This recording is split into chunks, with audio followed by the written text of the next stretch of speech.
자, 오늘 성막과 언약궤의 말씀 가운데 특별히 진설병에 관해서, 진설병의 구속사적 교훈에 관해서 함께 살펴보도록 하겠습니다. 지금 우리가 공부하고 있는 것이 구약의 이동식 성전, 성막이죠. 예. 이 성막은요, 크게 세 가지 파트로 이루어져 있습니다. 먼저 성막 뜰이 있고요.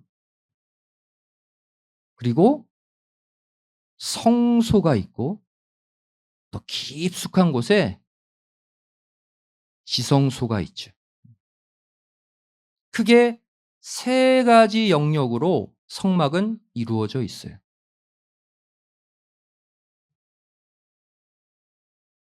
여기 보시면 요 마당 같은 곳이 성막들이죠. 그리고 이 텐트 안에 첫 번째 큰 요 공간이 성소입니다. 그리고 더 안쪽으로 들어가면 여기 또 조그만 공간, 이것이 지성소죠. 근데 오늘 우리는 이 성소, 이 성소의 영역 안에 있는 성물들을 오늘부터 하나씩 살펴보고자 합니다. 성소 안에 있는 성물들. 자, 그래서 성소 안에 있는 성물들은요, 크게 세 가지가 있습니다. 먼저 남쪽 방향에 금으로 된 7 촛대, 등대가 불을 밝히고 있죠. 또 북편에는 떡상, 떡을 올려놓는 떡상과 떡이 놓여져 있습니다. 우리 이 떡을 진설병이라고 말하죠. 그리고 서쪽 편에는 연기를 피우는 분향단이 있습니다. 여러분, 화첩을 갖고 계신 분들 화첩을 봐도 좋고요. 이 방향마다 있는 성물들 잠깐 그림으로 보면요, 다음과 같습니다. 바로 이쪽 방향이 남쪽이에요. 사우스. 이쪽에 뭐가 있어요? 7 금촛대가 놓여져 있죠. 그리고 이쪽 방향, 북쪽입니다. north. 바로 여기에 떡상 위에 떡이 이렇게 놓여져 있죠. 그리고 이쪽이 바로 서쪽입니다. 이 장막 안에 지성소가 있죠. 바로 그 앞에 향을 피우는 분향단이 있다는 거예요. 이 성소에는 이 세 가지 성물이 있는데, 오늘 이 가운데 오늘은 이 진설병, 상 위에 놓여진 떡의 구속사적 교훈에 관해서 살펴보고자 합니다. 자, 그러면 우리 진설병 상은 어디 있다고 그랬어요? 성소에서 북쪽에 있다. 이해되시죠? 예, 북쪽 방향에 있습니다. 그리고 특별히 상 위에는 정확히 12개의 떡을 올려놓게 되어 있습니다. 12개의 떡. 바로 이 12개의 떡은 이스라엘 전체를 상징하는 12지파를 상징해요. 12지파.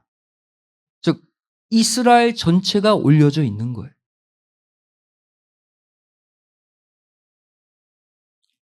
레위기 24장 5절 6절 말씀 보시면 고운 가루로 떡 12를 구우라 그랬죠.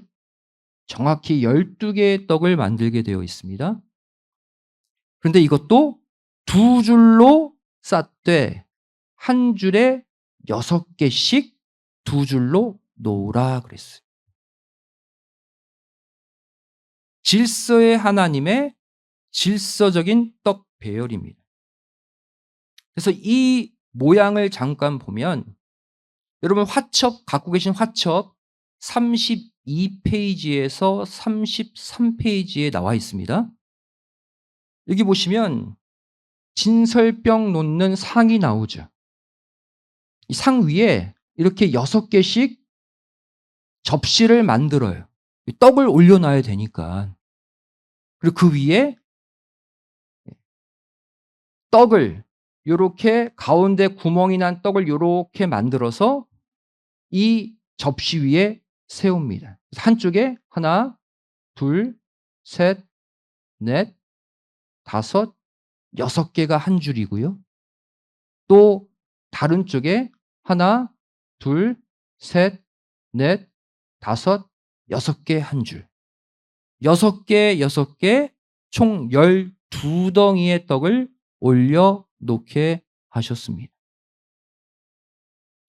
자, 그러면 이렇게 되고요.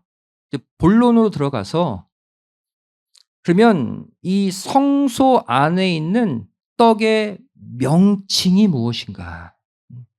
떡의 명칭에서 그 떡의 성격과 의미가 드러나게 됩니다. 자, 이 떡의 이름 뭐라고 그랬어요? 진설병. 이 진설병은 두 단어의 합성어입니다. 레헴, 떡을 가리키는 레헴이라는 단어와 파님, 얼굴이란 뜻의 파님의 합성어예요. 여러분 레헴 많이 들어봤죠? 베들레헴, 떡집이잖아요. 레헴, 떡이란 뜻이에요. 그래서 레헴, 파님 뜻을 합쳐보면 얼굴의 떡, 면전의 떡이란 뜻이에요.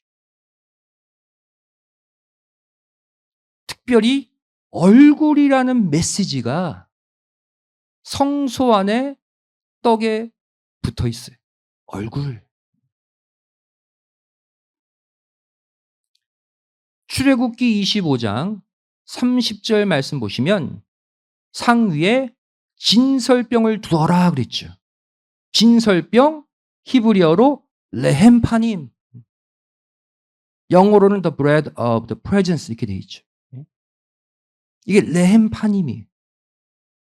그리고 항상 어디에 있게 하라? 내 앞에. 하나님 앞에. 하나님의 얼굴 앞에. 하나님의 면전에. 즉 파님이 되게 하라는 거예요. 이 떡은. 여기서 우리는 진설병의 핵심 메시지가 무엇인지 알 수 있습니다. 진설병의 사명, 진설병의 가장 중요한 메시지 뭐라는 거예요? 하나님의 얼굴 앞에 반드시 있어야 돼. 하나님의 얼굴, 하나님의 파님 앞에 놓여져 있어야 한다. 여러분, 온 인류, 전 세계에 얼마나 떡이 많습니까? 얼마나 브레드가 많아요. 그런데 그 가운데서도 특별히 하나님 앞에 놓여진 특별한 떡이 진설병이에요. 자, 결국 하나님의 얼굴 앞에 놓여진 떡, 하나님의 얼굴 앞에 놓여진 떡상, 이 원어적 의미로 볼 때 바로 이 진설병은요, 하나님의 임재를 상징합니다. 하나님의 임재. 하나님의 얼굴 앞에 있다는 것은 하나님이 거기 오셨다는 얘기잖아요. 하나님의 임재. 그래서 진설병의 별칭이 뭐냐면 임재의 떡, 더 나아가서 하나님의 임재를 사모하는 떡이라는 의미를 갖게 되는 거예요. 하나님이 앞에 없으면 이 떡은 아무런 의미가 없어요. 반드시 하나님 앞에서 하나님을 보아야 하는 떡이에요. 자, 이러한 진설병의 명칭 레헴파님은 결국 구속사적으로 어떠한 의미를 우리에게 주고 있을까요? 결국 이 거룩한 장소 성소에 놓여진 떡은 신령한 떡 말씀을 상징하죠. 결국 레헴파님은요, 신령한 떡 하나님의 말씀을 우리가 먹는 순간, 그 순간이 하나님의 얼굴을 보는 순간이라는 것을 말씀해 주고 있어요.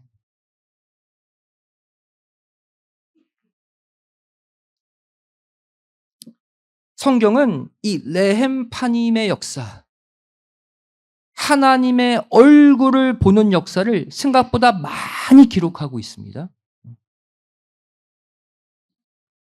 먼저 요한 1서 1장 1절 말씀을 보시면 태초부터 있는 생명의 말씀 그랬죠. 이것을 우리 눈으로 본 바요 그랬어요. 다시 말해 하나님의 말씀, 성경 말씀이 하나님의 얼굴을 보게 하는 생명의 떡이라는 거예요. 레헴파님의 역사는 결국 말씀을 통해 우리에게 일어난다는 것을 보여주고 있어요. 또 민수기 6장 25절 26절 말씀 보시면 여호와는 그 얼굴로 내게 비치사 은혜 베푸시기를 원하며 그랬죠. 또 여호와는 그 얼굴을 내게로 향하여 드사 평강 주시기를 원하노라. 축복의 기도의 내용이에요. 여기 무엇이 반복해서 등장합니까? 하나님의 얼굴. 하나님의 얼굴이 너희에게 빛처럼 비춰지기를 원한다. 즉 레헴파님의 역사를 일으켜 주시기를 원한다. 그 얘기예요. 또 시편 27편 9절 말씀 봐도 시편 기자가 이렇게 하나님께 간구하죠.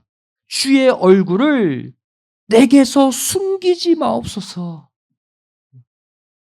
즉 내 인생이 레헴파님이 되게 해달라는 거예요. 하나님의 얼굴을 늘 볼 수 있는 떡이 되게 해달라는 거예요. 바로 이 고백이 오늘날 우리의 고백이 되어야 할 줄로 믿습니다.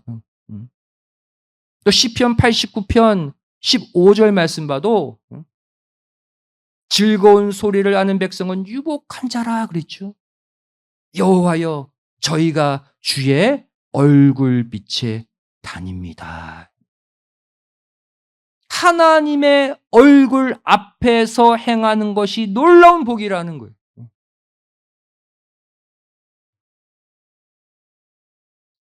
또 시편 42편 5절도 같은 말씀을 하고 있죠. 너는 하나님을 바라라 그 얼굴의 도우심을 인하여 그랬죠. 하나님의 도우심을 얼굴의 도우심이래. 즉 레헴파님의 역사를 인하여 내가 하나님을 찬송하겠습니다. 여러분 하나님의 얼굴이 인생의 떡인 내 앞에 있기만 하면 모든 어둠이 물러가고 우리의 삶의 형통의 길이 열림을 믿으시기 바랍니다. 우리 삶에 레헴파님의 역사가 반드시 있어야 돼요. 우리는 하나님의 얼굴 앞에 있는 떡들이 돼야 돼요.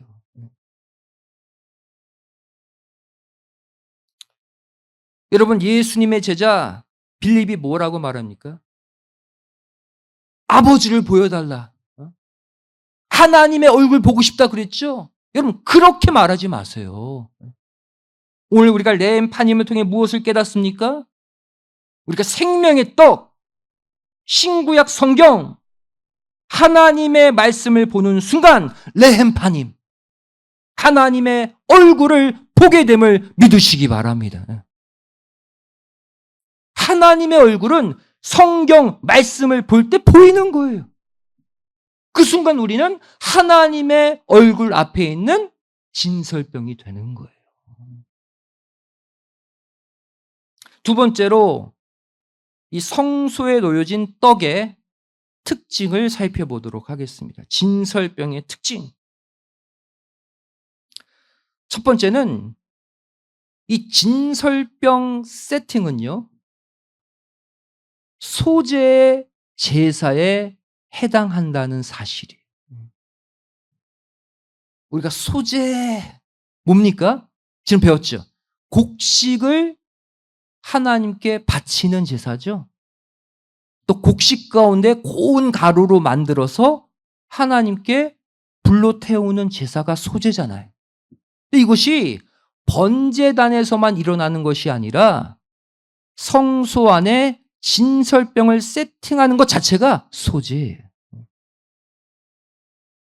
특별히 여러분 지난번 공부했지만 소재는 5종류가 있습니다. 고운 가루를 그냥 드리는 소재도 있지만 또 이것을 잘 반죽해서 번철에 붙이거나 또 화덕에 구워서 드리는 소재도 있어요. 근데 이 진설병은요, 5종류의 소재 가운데 특별히 화덕에 굽는 제사, 화덕에 굽는 소재에 해당합니다. 진설병을 셋업하는 것은 소재의 제사를 드리는 거예요. 레위기 2장 4절 말씀 보시면 여러 종류의 소재 가운데 한 종류, 내가 화덕에 구운 것으로도 소재 예물을 드릴 수 있다 그랬죠. 고운 가루가 주재료지만 이것을 잘 반죽해서 오븐에 구워서 소재로 드리는 제사가 있어요. 자, 그러면 보겠습니다. 진설병을 어떻게 만드는지. 진설병을 만드는 그 과정이 레위기 24장 5절에 기록되어 있죠. 자, 주재료는 고운 가루입니다. 이것을 어떻게 해서 상에 올려야 돼요? 구워서. 베이크. 오븐에 굽듯 구워서 셋업해야 돼요. 화덕에 굽는 소재죠. 진설병은요, 소재의 예물이에요. 두 번째로 또한 이 진설병 세팅은 이번에는 포도주를 붓는 제사, 뭐예요? 전제의 제사와도 연관이 있어요. 진설병은 떡인데 전제가 뭡니까? drink offering. 액체를 부어서 드리는 제사잖아요.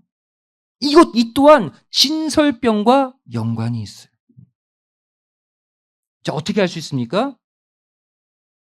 출애굽기 25장 29절 30절에 진설병 상 위에 있는 부속 기구들 보세요. 대접이 있고요. 숟가락이 있고요. 또 뭐 있어요?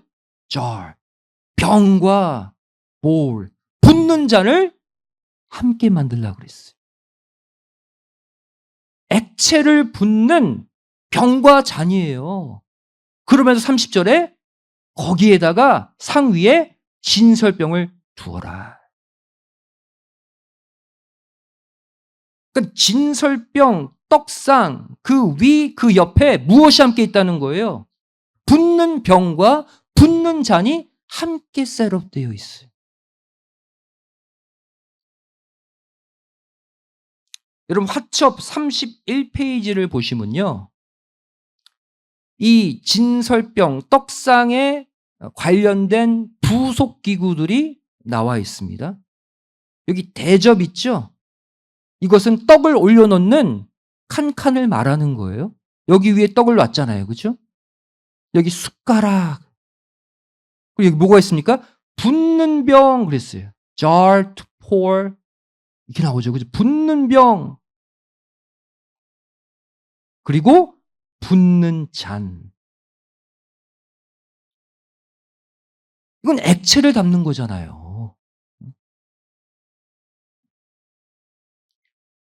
자, 특별히 여기서 우리가 주목해야 될 게 붓는 병과 붓는 잔이 왜 이것이 진설병 상과 함께 놓여져 있느냐. 이 붓는 병과 붓는 잔은요. 이거는 포도주와 같은 전제에 사용되는 도구예요.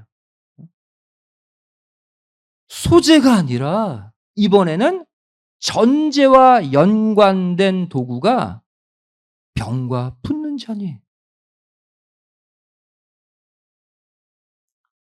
자, 이것이 진설병의 부속 기구인 것을 봤을 때 떡상 위에는 진설병 외에 무엇도 전제로 드릴 포도주도 함께 올려져 있었다는 것을 알 수가 있어요. 포도주와 같이 붓는 제사가 있기 때문에 병과 잔을 놓은 거 아니겠습니까? 자, 여러분, 이 하나하나가 우리에게 구속사적 메시지를 줍니다. 진설병은 셋업하는 것은 소재라고 그랬어요. 근데 여기에 붓는 전제의 도구가 함께 있어요. 자, 이것은 구속사적으로 무엇을 보여주고 있는가? 바로 떡상 위에 놓인 떡. 이 진설병은 온갖 고난과 핍박으로 가루가 되어버린, 또 불로 태워져 버린 소재의 제물 대신 예수님을 가리킨다. 또 온 인류의 구원을 위해 십자가 제단 위에서 아낌없이 포도주와 같은 피를 다 쏟으신 전제의 제물도 대신 예수님을 가리키고 있는 거예요. 바로 예수님의 사역을 예표하기 위해, 예수님의 고난을 예표하기 위해 소재의 제물, 또 전제의 제사와 연관시켜서 진설병을 셋업한 거예요.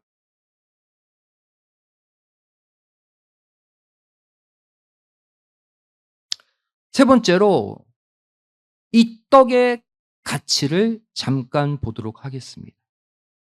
성경은 이 떡상 위에 진설된 떡을 지극히 거룩한 떡이다 그랬어요. 지극히 거룩한 떡이다.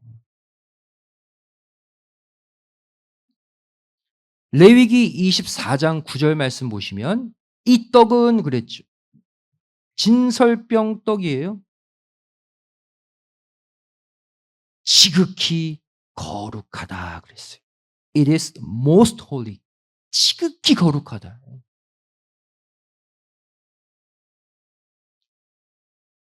여기서 우리는 한 가지 의문점이 들게 됩니다. 진설병 떡을 성소에 셋업했다는 것은 뭔가 필요해서 셋업했는데 하나님이 그 떡을 드실까요? 하나님은 떡을 드시는 분이 아니죠. 영이신 하나님이에요. 떡을 드시는 분이 아님에도 불구하고 왜 하나님은 하나님의 얼굴 앞에 떡을 진설하도록 명령하셨을까요? 결국 이 떡은 하나님을 위한 떡이 아니라 하나님의 자녀, 하나님의 백성들을 위해 베푸신 떡이에요. 하나님을 위한 떡이라기보다 인간들을 위한 떡이라는. 여러분 나중에 보시면 이 진설병의 떡을 제사장들이 먹잖아요. 제사장들은 백성들의 대표죠. 사람들을 위한 떡이라는. 레위기 24장 8절 말씀 보시면 항상 매 안식일에 이 떡을 새로 셋업하라 그랬어요. 매주 일주일마다 새 떡을 셋업해야 돼요. 근데 이것은 누구를 위한 것이다? 이스라엘 자손을 위한 떡이다. 그리고 이것은 영원한 언약이다 그랬어요. 여기서 우리는 마지막으로 진설병의 세 가지 메시지를 보게 됩니다. 첫 번째는 뭐예요?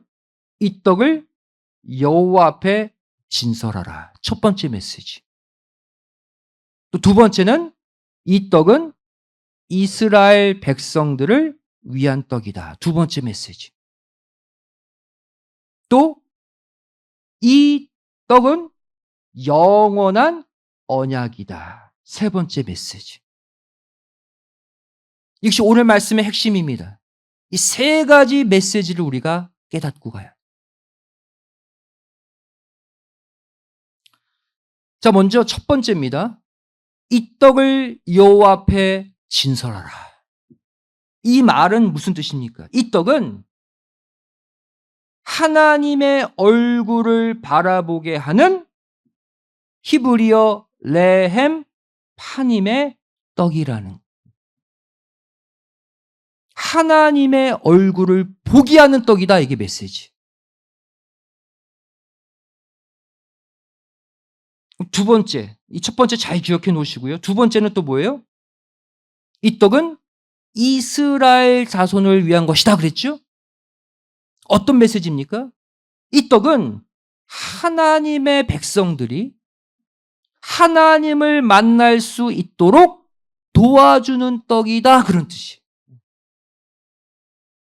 이것도 잘 머리에 새겨두세요. 세 번째 메시지가 바로 뭐예요?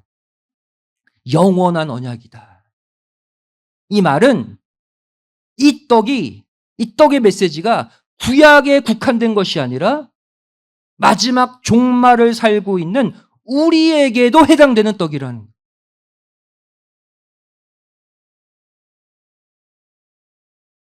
자, 여러분, 이 세 가지 의미를 하나도 빠짐없이 모두 갖추고 있는 신령한 떡이 있죠. 예수 그리스도를 보여주는 메시지예요. 이 세 가지가. 다시 이 세 가지를 예수님을 생각하며 보겠습니다. 자, 레헴파님, 진설병, 늘 하나님 우편에서 늘 하나님의 얼굴을 마주하고 계시는 분이 계시죠. 단 하루도 빠짐없이. 또 신령한 떡이 되어서 하나님과 하나님의 백성들이 만날 수 있도록 늘 도와주고 계시죠. 또 이분은 영원히 존재하면서 오늘날 우리에게까지 생명의 떡이 되어주고 계시죠. 누굽니까? 예수 그리스도. 하나도 빠짐없이 예수님의 사역, 예수님의 고난, 오늘날 우리를 향한 예수님의 중보의 사역까지 하나도 빠짐없이 진설병, 이 떡은 우리에게 모든 메시지를 전해주고 있는 거예요. 요한복음 6장 50절 51절에 예수님이 말씀하셨죠. 내가 진설병 떡이다. 나는 하늘로서 내려온 산떡이다. 죽은 떡이 아니라 살아있는 떡이다.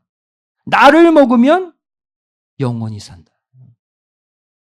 나는 매일 하나님 얼굴 보고 있거든. 나는 매일 너희들을 위해 중보하고 있거든. 나를 영접하면 너희도 하나님의 얼굴 매일매일 영원히 볼 수 있거든. 즉 우리가 예수란 떡을 먹는 순간 하늘에 계신 아버지의 얼굴을 영원히 볼 수 있는 영생의 세계에 들어갈 수 있음을 믿으시기 바랍니다. 예수님이라는 레헴파님을 영접하면 우리가 진짜 하나님의 얼굴을 매일매일 영원히 보는 또 다른 레헴파님이 될 수 있는 거예요.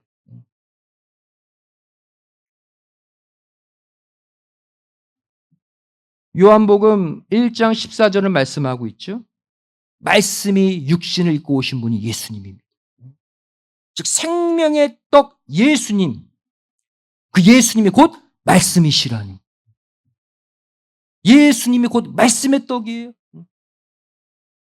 여러분, 결국 우리가 날마다 영의 양식 하나님의 말씀을 부지런히 먹을 때 우리에게 레헴파님의 역사가 일어날 줄로 믿습니다. 날마다 성경 읽고 말씀 상고하는 가운데 하루를 출발해 보세요. 그 순간 매일 아침 하나님의 얼굴을 마주하고 하나님의 얼굴을 대면하며 출발하는 하루하루 승리할 줄 믿고 반드시 형통할 줄로 믿습니다. 이 진정한 레헴파님, 진설병의 삶을 앞으로 꼭 살아가시기를 주님의 이름으로 축원드리겠습니다. 기도하시겠습니다. 고맙고 감사하신 살아계신 아버지 하나님, 저를 오늘 성막 성소에 놓인 떡상과 그 위에 놓여진 떡, 진설병의 의미를 깨닫게 하여 주심에 감사드립니다. 결국 우리가 먹어야 될 신령한 떡, 하나님의 말씀인 줄로 믿습니다. 하나님의 말씀을 믿음으로 먹고 눈으로 먹고 귀로 먹을 때 하나님의 얼굴을 보게 될 줄로 믿습니다. 죄를 날마다 하루도 빠짐없이 우리의 중보자 되시는 예수님을 통해서 날마다 하나님의 얼굴 앞에 사는 삶, 하나님의 얼굴과 마주하는 삶, 늘 하나님의 품속에서 평강을 누리는 삶을 이제부터 살아가게 하여 주시옵소서. 간절히 빌고 소망하오며 예수님의 이름으로 기도드리옵나이다. 아멘. 함께 읽겠습니다.